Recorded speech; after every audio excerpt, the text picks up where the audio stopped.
Rebuff. Rebuff means to reject or refuse something in a direct or sharp way. It's like saying no firmly, or dismissing someone's offer or request.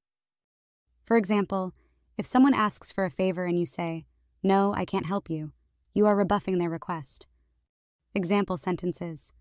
She tried to start a conversation with him, but he rebuffed her by walking away without saying a word. Jenny felt rebuffed when her ideas were consistently ignored during the team meeting. Bestow. Bestow means to give or present something, often a gift or honor. It is used when one person gives something to another person, such as a title, a responsibility, or a blessing. Imagine a teacher awarding a Student of the Year title. They're actually bestowing that recognition on a student for their exceptional efforts. Example sentences. His parents decided to bestow their antique watch on him as a symbol of family heritage. The prestigious literary award was bestowed upon the young author for their remarkable debut novel. She wanted to bestow her blessings on the newlyweds for a happy and prosperous life together. Elevate. Elevate means to lift or raise something to a higher position. In a broader sense, it can also mean to increase the importance, status, or quality of something. Elevate can be used both for physical things like elevating an object, and for abstract things like elevating one's skills or mindset. Example sentences.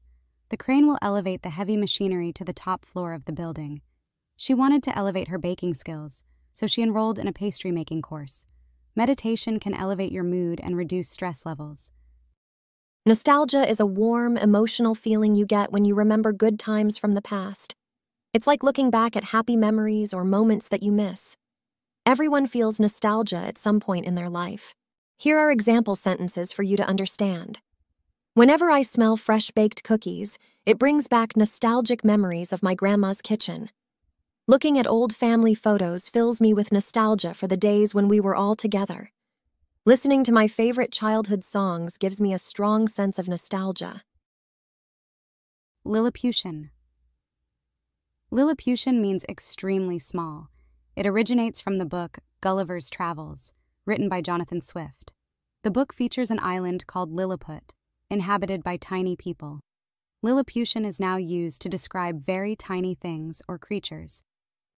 Example sentences.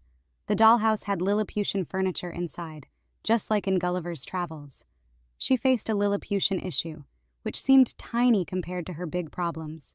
The tiny ants on the sidewalk looked Lilliputian next to the giant shoes. Persistent. Persistent refers to someone or something that keeps going, even when faced with challenges or difficulties. It's about having a strong determination to achieve a goal and not giving up easily. Being persistent means showing continuous effort and dedication towards what you want to accomplish, even if it takes time or involves setbacks. Imagine you really want to learn a new skill, like playing the guitar. Being persistent means practicing even when your fingers ache and the chords sound wonky. You keep at it because you're determined to get better. Being persistent is like saying, "I know it's tough, but I won't stop trying." Let's see one more example. The persistent ringing of the phone annoyed everyone in the room. You know when a phone just won't stop ringing? That's what persistent means in that sentence.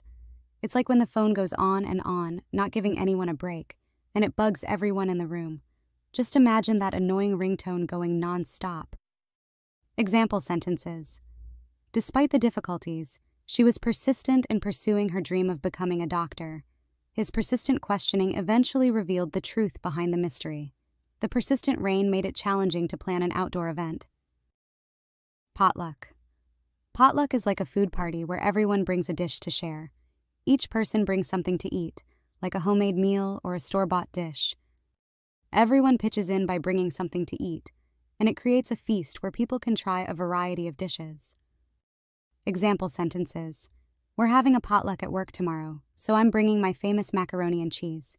We coordinated our dishes for the potluck to ensure a good mix of appetizers, mains, and desserts. The office potluck was a hit. There were so many delicious dishes, and everyone enjoyed trying a bit of everything. Gallant.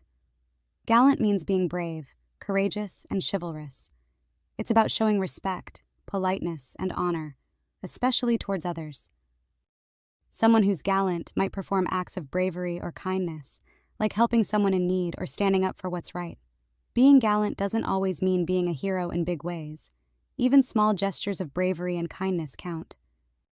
Example sentences. He displayed a gallant act by rescuing the kitten from the tree. She was impressed by his gallant gesture of holding the door open for her. Despite the danger, the firefighters made a gallant effort to save the trapped family. Adamantine. Adamantine is a super strong material often described as extremely hard and durable.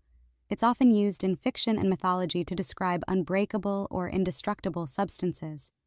In real life, there isn't a material called adamantine, but it's a concept used in stories for things that are incredibly tough. Example sentences. The city gates were reinforced with adamantine bars, ensuring the safety of its inhabitants. In the epic tale, the hero's blade was said to be forged from adamantine, capable of cutting through any obstacle. The warrior's resolve was as unyielding as adamantine, refusing to retreat in the face of adversity. Sonder. Sonder is the realization that everyone around you has a life as complex and vivid as your own. It's recognizing that strangers have their own stories, experiences, and emotions. It's the understanding that each person is the main character in their own life story. Imagine you're in a hospital waiting room. You notice a family sitting together, looking worried. In that moment of Sonder, you think about how each family member has their own story, happy times, challenges, and everything in between. They're not just faces in the room. They have their own feelings, fears, and love for the person they're waiting for. The waiting room isn't just a place of shared concern. It's where different life stories briefly intersect, reminding you that everyone is dealing with their own emotional roller coaster. So, in that hospital vibe, Sonder hits you. The understanding that each person around you has a whole world of emotions, experiences, and connections. It's like a reminder that we're all in this complex, beautiful mess of life together. Example sentences. At a family dinner, Sonder struck as I reflected on the individual journeys of relatives.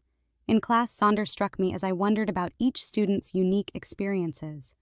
Waiting for the bus, I looked around and felt Sonder, realizing everyone had their own day ahead.